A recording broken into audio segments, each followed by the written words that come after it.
Someone said I look like a mixture of Woody and Buzz from Toy Story today, and like honestly, thank you. Okay, what is up gays? It is Gabe and I am back with another video. I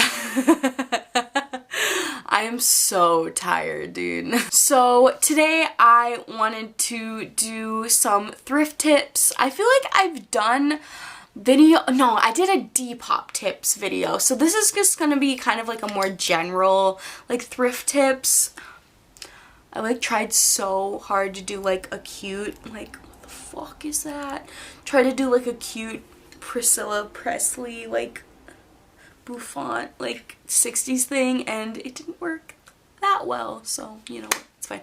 Okay, but I did a Depop tips video, and this is just going to be like more in general thrifting tips. So this isn't necessarily for someone who's looking to thrift to resell or someone who's just looking to thrift for themselves. It could work for either, and I will have little bits of advice for both. So without further ado, let's get started. My first tip, definitely get creative, dude. Like, the one thing I love about thrifting is you just get so much more out of it than you would if you walked into a Forever 21 or like a H&M or just any mall, really. You can find so much more, and I don't mean that in you'll necessarily be walking out with a bigger number of items, like most of the time you honestly won't, but you will find so much stuff that I feel like would just bring more inspiration from you and just make you think about fashion in a way that you haven't before. So the number one way to get creative is to look in every section, and I mean every section, because you do not know what you're gonna find.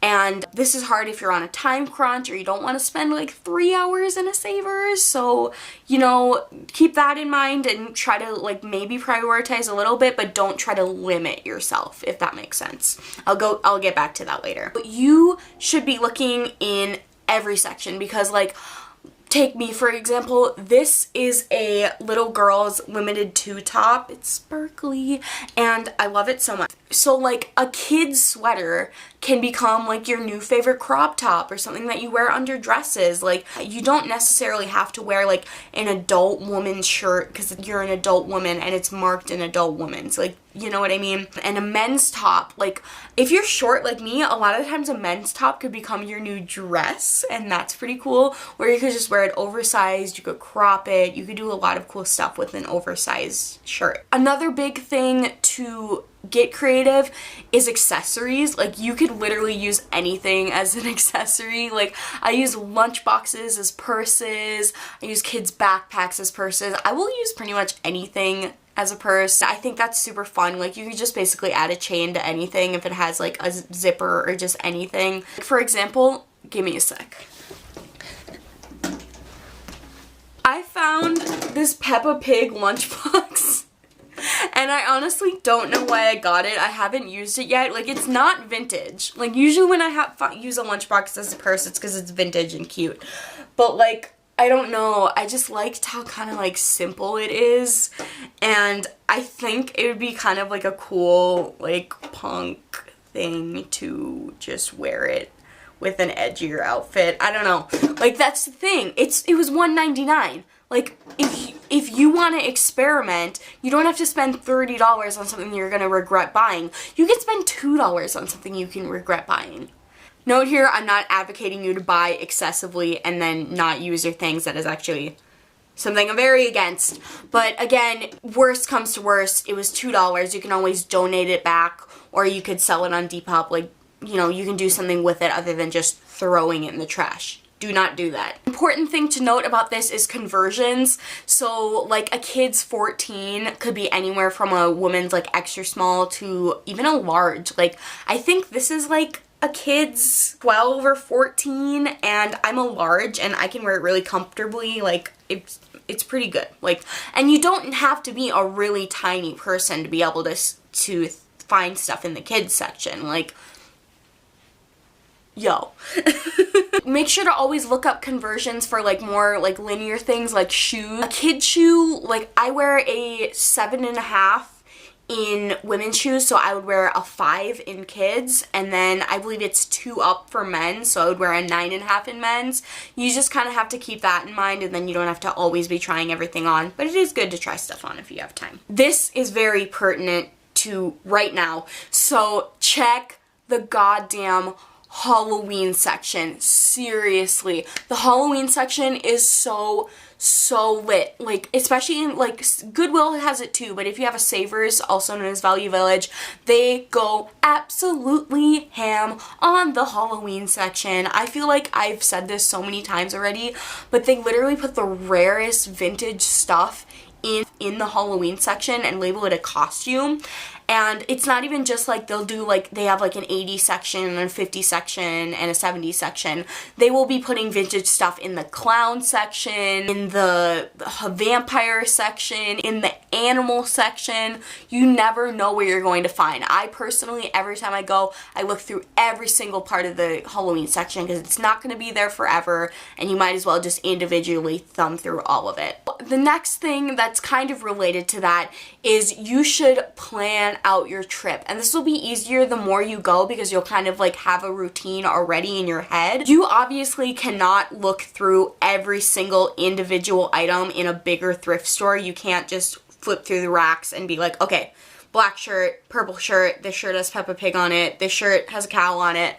Like, you don't have time for that. So what you need to figure out is what sections are best for you and what you find the most in, and to prioritize those. So my personal Savers has a vintage section, so a lot of the times I'll look through individually. It's like a whole rack. I'll look through every single thing, and that takes up about half of my trip, and most of it's not even vintage and it's just a lot of like crap, or it's just ugly.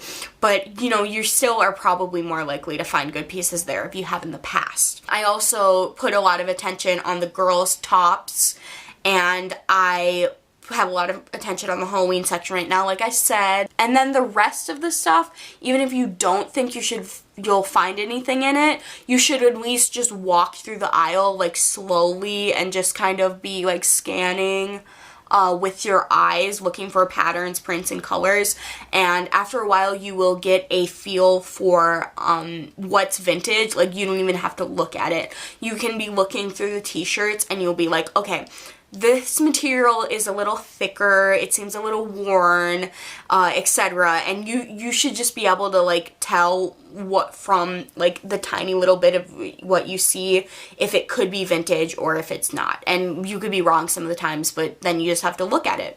Saves you a ton of time. With this, when you're prioritizing these different things, good if you know you're coming back soon to prioritize one thing or as much as you can with the time you have, and then the next trip maybe don't focus on that as much and then focus on the next one a little bit more, because you'll probably see a lot of the same stuff. If you're going weekly, there'll be some new stuff, but you should be able to tell what's new and what's not and be able to recognize the old stuff. And then if you haven't been to the men's section in a couple weeks, why don't you just check it out, because it's probably a ton of new stuff from the last time you checked. I get comments like this a lot for this one. People always say there are no good thrift stores near me, and even if you think the thrift stores around you are bad, I would still consider checking weekly or even bi-weekly if it's really small, because you never know what they're going to have out. And I get you, some of these places do not restock weekly, and it's so frustrating. There's actually one that just closed down last week in my town, and I'm kind of sad to see it go,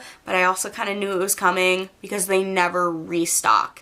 And it literally, I walked in there and then I would check weekly and it would literally, I wouldn't see a single new item. It's all old stuff, and I'll come back 3 months later and it's all the same stuff. So I understand what that thrift stores like that, you probably don't want to be making trips to that weekly, but there are probably some in your area, at least one that has weekly restocks. And if you aren't sure, just ask someone there, like, hey, do you have a specific day where you put out a lot of new stock? And usually they'll tell you. And if they don't have a specific day or they're kind of really vague about it, they probably don't restock all that often. But if there truly are no good thrift stores near you, one thing you can do, even if you do have good thrift stores, I do this religiously, every time you go out of town, like saying you're going to visit family, you're going on vacation, you're just taking a day trip, you should be on Google Maps mapping out where you're going to be going and all of the towns on the way there and seeing if they have any thrift stores. Like pretty much every trip that I go on, if it's just if it's just me or if I'm with my mom, we leave like an hour or 2 hours earlier than when we have to be there because we know we're going to be stopping at a bunch of thrift stores, maybe even earlier sometimes. So it's really good to have time allotted for that, and you can find so much stuff. I've like a lot of my hauls are just like out of town thrift hauls where I just stop at every town. There's 1 or 2 in every place and I just hit them, and then once you get to the place, check the ones there. That's like one of my #1 tips. I know a lot of people don't really think like, oh, I'm just going to visit my grandparents, there's probably going to be nothing around there, but a lot of times there is. I would say my last tip is to not always go with your friends. So usually every Monday, I usually bring my best friend and my cousin thrifting with me, and it's super fun. But I also know that I'm not going to have as productive of a thrifting day when they're with, because I'm going to want to spend a lot more time there than they do. And that's completely understandable. And I just try not to like bother them and like be like, let's stay here for 2 hours when you guys really just want to go get Taco Bell.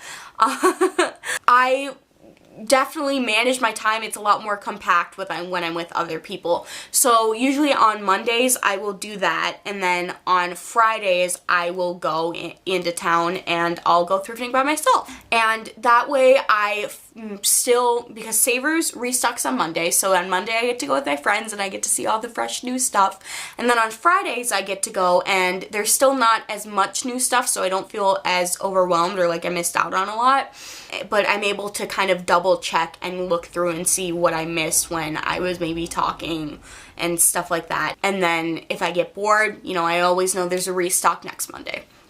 I feel like that's a really good plan to make sure you're getting the most out of that week's restocks. Like I literally plan my entire week around restocks. I get so excited for Mondays, and then a lot of people in high school don't, but you know, I just have something to look forward to then. So I think that are all of the tips I have for now. If you guys have any questions or I missed anything, make sure to comment down below and I will totally answer them.